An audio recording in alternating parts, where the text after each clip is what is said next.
They had 17 days with Mithridates before he finally died. The ancient world did not have a humane execution problem. It had the opposite problem, a creativity problem. When the goal was not just to kill someone, but to make the killing itself carry a message, the message being, do not do whatever this person did, ancient societies produced methods of execution that have not been matched for sheer inventiveness since. Some of these methods are well documented. Some exist in a single source from a single author who may have been exaggerating. Some are almost certainly accurate accounts of things that actually happened to real human beings.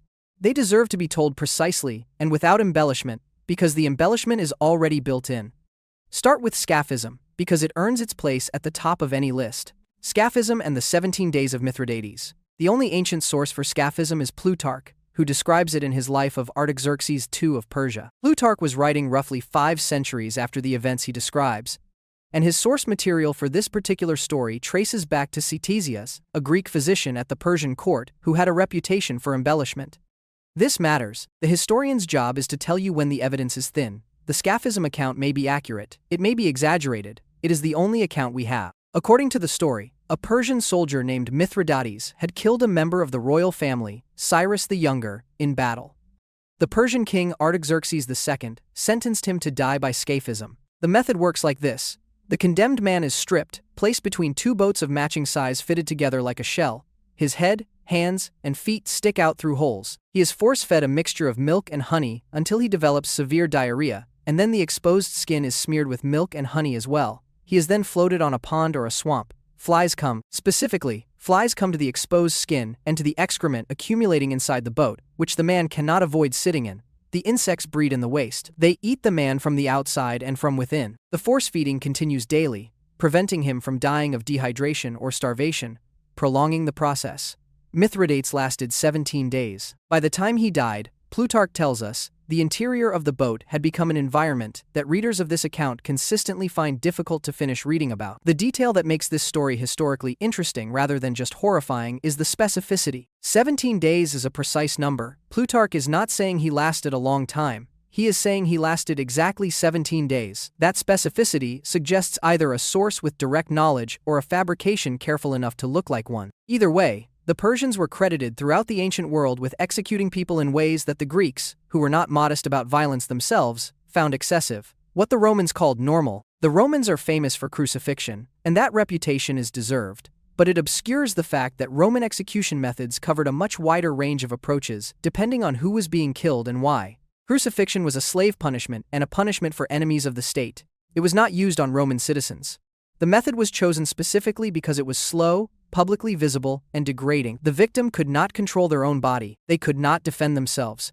They could not die quickly. The typical crucified person died from a combination of exposure, exhaustion, and eventually asphyxiation, as the muscles required for breathing failed from fatigue. Medical reconstructions suggest the process typically took 1 to 3 days, though the Romans could accelerate it by breaking the legs, eliminating the ability to push up against the spike in the feet, and forcing immediate asphyxiation. After Spartacus's revolt in 71 BC, Crassus crucified approximately 6,000 of the captured slaves along the Appian Way, from Capua to Rome. The crosses were spaced to maximize visual impact. This was deliberate messaging. The slaves had threatened the social order that the Roman economy depended on. The punishment was calibrated to ensure that the message traveled the length of the road between the 2 major cities. For Roman citizens convicted of serious crimes, the preferred method was being sewn into a sack with a dog, a rooster, a viper, and an ape, and thrown into the Tiber. This was called the poena culae, the penalty of the sack. It was specifically reserved for parricide, the killing of a parent. The choice of animals was symbolic.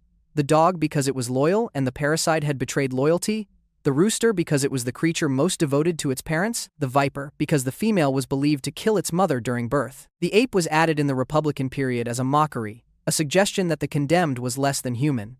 Whether this method was regularly used or was primarily a legal threat that rarely reached execution is debated. The sources mention it. Whether they mean it as documentation or as moral positioning is not entirely clear. The arena is so well known it barely requires description, but the detail that is consistently underemphasized is the range of what happened there. The gladiatorial fights are the famous part, but they were one element of a full day of spectacle that also included the damnatio ad bestias, the condemnation to the beasts, in which convicted criminals were killed by animals in the arena as a morning entertainment before the main events. The methods varied. Sometimes the condemned were simply released into the arena with hungry animals. Sometimes they were tied to stakes. Sometimes they were costumed to represent mythological figures whose deaths could be enacted before an audience. Tertullian, the Christian writer, describes a performance in which a condemned man was dressed as Hercules and burned alive as a theatrical element. Whether this is exact documentation or rhetorical framing is uncertain, but the general form of execution as entertainment was real and extensively documented.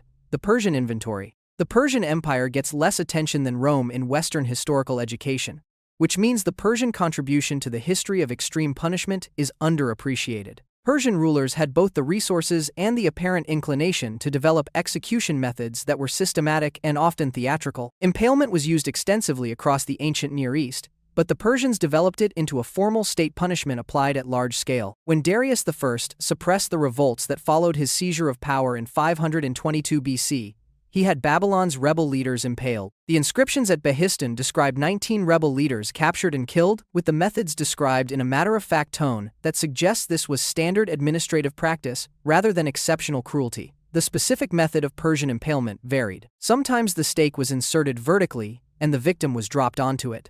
Sometimes the stake was inserted horizontally through the body and the victim was displayed from a height. Sometimes the victim was already dead before impalement, which functioned as posthumous humiliation rather than execution. Distinguishing between these cases in the sources is difficult because the sources are often Greek or Roman, describing Persian practices from the outside, and the word for impalement covers multiple methods. Beyond impalement, Persian sources document a method sometimes called the boats, which may be the origin of or precursor to the Scaphism story, though the specifics differ enough that they may be entirely separate practices. The Persian king Cambyses II, who was by most ancient accounts unusually creative in his methods of punishment, is credited with executing a corrupt judge, Sisamnes, by having him flayed alive, and his skin used to cover the seat of the judicial chair his son was then required to sit in while performing judicial functions. Herodotus tells this story. Herodotus also tells many stories that did not happen.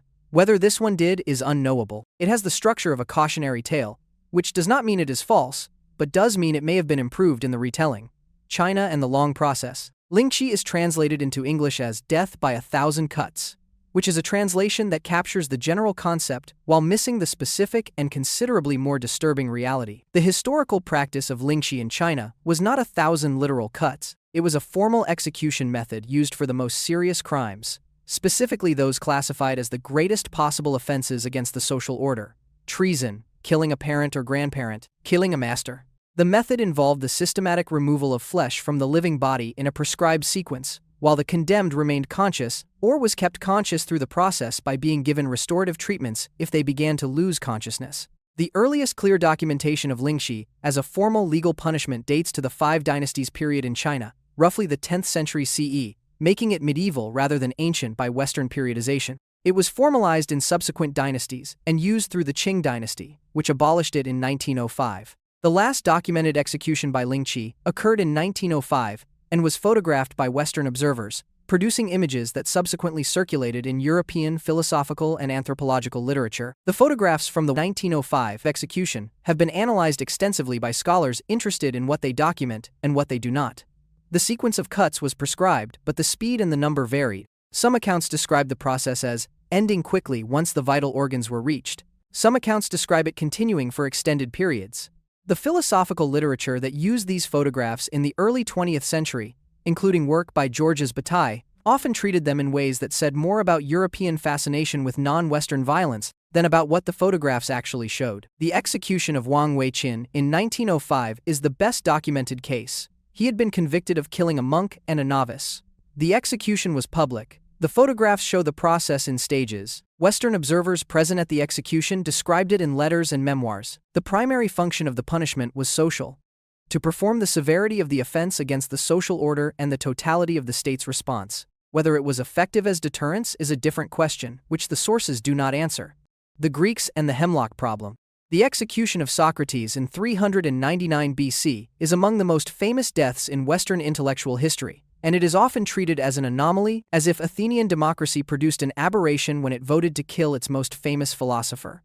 This misreads the context. Athens in 399 BC had just emerged from a catastrophic lost war, a brutal oligarchic coup backed by Sparta, and a restoration of democracy that had required significant violence. The city was raw, politically traumatized, and deeply suspicious of anyone associated with the aristocratic faction that had supported the oligarchy. Socrates had been a teacher of Alcibiades, who betrayed Athens to its enemies, and of Critias, who led the 30 tyrants. The charges against him, impiety and corrupting the youth, were the charges a wounded democratic city could make against a man it associated with its most painful recent humiliations. Hemlock as a method of execution is relatively peaceful by the standards of this article. The condemned drank the poison and died over the course of an hour or two, losing sensation progressively from the feet upward. Plato's account of Socrates' death describes him as calm, talking with his friends until he could not feel his legs, then lying down and dying quietly. This account has been questioned. Some scholars have argued that hemlock poisoning as actually experienced was more distressing than Plato describes, involving muscular paralysis that may have included the chest muscles before the heart stopped, which would have been a frightening and uncomfortable way to die even if not painful in the conventional sense. Plato may have cleaned up the account for philosophical reasons. The Athenians also had the apotympanismos, which was a form of public exposure on a board to which the condemned was bound by iron collars at the neck, wrists, and ankles. Evidence from the Kerameikos cemetery in Athens includes skeletal remains from the classical period that show the characteristic bone damage associated with this method. It was not a quick death. It was exposure to the elements while immobilized, which could take days, and which constituted both execution and humiliation. It was used for the worst criminals, the category of person Athens most wanted to mark as outside the community of the living and the dead. The Athenians were also capable of collective killing. The demos, the people, could vote to kill all adult male inhabitants of a conquered city. The Melian dialogue in Thucydides, in which the Athenians explain with cold clarity to the people of Melos that the strong do what they can and the weak suffer what they must, ends with the Athenians killing the men of Melos and enslaving the women and children. This was not unusual. It was the standard practice of ancient siege warfare when a city refused to surrender. The remarkable thing about the Melian dialogue is not what Athens did, but that Thucydides made them articulate the logic so explicitly. The Mesopotamian tradition and what the law codes actually required. The Code of Hammurabi, dating to roughly 1754 BC, is one of the oldest surviving legal codes and one of the most misrepresented. The famous lex talionis, the eye for an eye principle, appears in it, but it applies specifically to disputes between social equals. The code has 282 laws covering property, trade, marriage, debt, and various categories of injury and offense. The punishments include death, mutilation, and financial penalty depending on the offense and the social status of both parties. The death penalties in Hammurabi are varied. Theft of property belonging to a temple or palace was capital. Receiving stolen goods from a temple was capital. A builder whose house collapses and kills the owner was executed. If the collapse kills the owner's son, the builder's son was executed. This principle of substitute punishment, in which the family member of the wrongdoer pays for a wrong against the equivalent family member of the victim, appears throughout ancient legal codes and represents a conception of justice centered on family rather than individual. Water ordeal appears in Hammurabi for witchcraft accusations.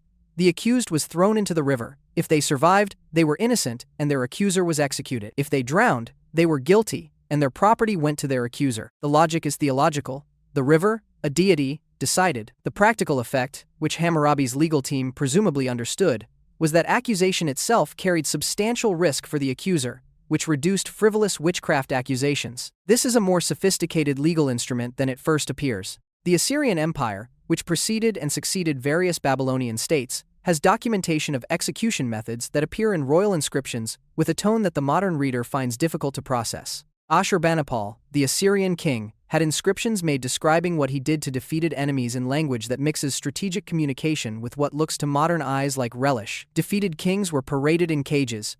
Rebels had their skin removed and displayed. Enemies were impaled. The inscriptions were meant to be read, and they were written to create a specific impression among anyone considering defiance. They were Assyrian foreign policy, written in the language of atrocity, and they worked. What the Vikings may or may not have done. The blood eagle is one of the most debated methods of execution in historical scholarship because the primary question is whether it actually happened or whether it was a literary motif invented by later saga writers to characterize the Vikings as maximally terrifying. The method, as described in several Norse sagas, involved opening the back of a living person, breaking the ribs away from the spine, and spreading the lungs out to the sides to create the shape of wings. It was supposedly performed on enemies of particular significance, and the sagas describe it being done to specific historical figures including King Ella of Northumbria, supposedly as revenge by the sons of Ragnar Lothbrok. The historical problem is substantial. The sagas that describe the blood eagle were written centuries after the events they describe. The method, if practiced on a living person, would typically cause rapid death from shock and blood loss before the theatrical completion of the procedure, unless performed extremely quickly or on someone already partially incapacitated. The forensic analysis suggests the theatrical version described in the sagas would be difficult to actually execute as described. Some historians have argued that the blood eagle may have originally been a post-mortem ritual mutilation that was later reinterpreted or embellished into a live execution method. Others have suggested it was a genuine practice, but that the sagas exaggerated its frequency and formality. A minority of historians accept the saga accounts largely at face value. The honest assessment is that we do not know whether the blood eagle, as described, ever happened, and the uncertainty is itself a lesson about how historical reputation gets constructed around extreme violence. What is not in question is that the Vikings were capable of extreme violence. The archaeological record of Viking Age sites contains extensive evidence of combat deaths, sacrificial killing, and the treatment of enemy bodies in ways that were clearly intended to make a statement. Whether the blood eagle was one of those statements or a literary invention remains unresolved. Medieval Europe had its own methods. The medieval period is often treated as the peak of creative punishment, probably because the documentation is better and the gap between medieval and modern sensibilities is large enough to generate continuous commentary. But medieval Europe's execution methods were largely continuous with ancient practices, updated by theology and refined by institutional capacity. Burning at the stake is most associated with heresy and witchcraft prosecutions, but it was used for a range of offenses, including sodomy and coining, the crime of counterfeiting currency. The method was chosen partly for theological reasons. Fire was associated with purification and with hell, and being burned symbolized the destination of the condemned soul, while simultaneously removing them from the community of the living and the possibility of proper Christian burial. When it went as intended, death came from asphyxiation from the smoke before the fire reached the body, which was faster. When it did not, the heat of the fire caused the subcutaneous fat to liquefy and burn, which is a category of experience that the historical record describes with a specificity that makes it clear the observers were paying attention. Drawing and quartering was the standard punishment for high treason in England, from the 13th century through 1870, when it was formally abolished. The full sentence was to be hanged by the neck until almost dead, then cut down, still living, castrated, disemboweled with the entrails burned before the condemned person's eyes, beheaded, and finally quartered, meaning cut into 4 pieces. The pieces were then distributed to be displayed at prominent locations around the kingdom as a warning. The method was public, theatrical, and designed to be as complete a destruction of the body as possible, since a complete body was theologically necessary for bodily resurrection. It was a punishment that attacked not just the life of the condemned, but their afterlife as well. In the framework of medieval Christian theology, the strappado was a torture and sometimes execution method used across medieval Europe. The victim's hands were tied behind their back, and they were hoisted by a rope attached to their bound wrists, then dropped partway and stopped short, the sudden jolt dislocating the shoulders. Repeated applications could cause permanent disability.